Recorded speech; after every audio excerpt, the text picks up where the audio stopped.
The morning air was cold, sharp enough to sting the skin. Christmas decorations sparkled everywhere, but inside the man's chest there was a quiet storm. He stood outside the car showroom holding a small, folded piece of paper. It wasn't a contract, it wasn't a check. It was a child's drawing a simple sketch of a car with uneven wheels and a heart drawn on the windshield. His daughter had made it months ago. "Daddy, one day I want a car like this," she had said softly, not knowing how heavy those words would become. Inside the showroom, laughter echoed. Well-dressed customers walked confidently, discussing models and payment plans. When the man stepped in, the laughter shifted. Torn shoes, old jacket, hands rough from years of labor. Eyes tired but focused. Some whispered, "Is he lost? Maybe he's here to look, not buy." Others didn't bother whispering at all.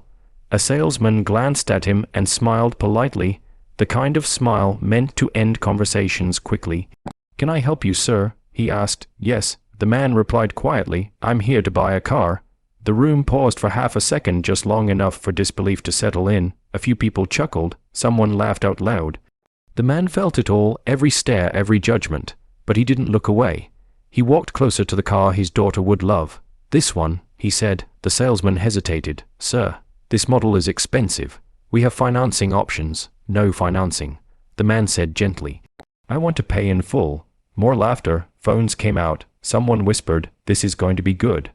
What they didn't know was how many nights this man had skipped dinner so his daughter wouldn't. They didn't know about the double shifts, the calloused hands, the broken back, the years of saying maybe next time, when his child asked for small things. They didn't know about the promise he made to himself the night his wife passed away, that his daughter would never feel abandoned in this world. The salesman swallowed. "Sir, how will you be paying?" The man reached into his worn bag and slowly placed stacks of cash on the desk. Not dramatically, not proudly, just honestly. The room went silent. One by one, the smiles disappeared, the laughter died, the phones lowered. The same people who mocked him now stood frozen, watching as the money was counted.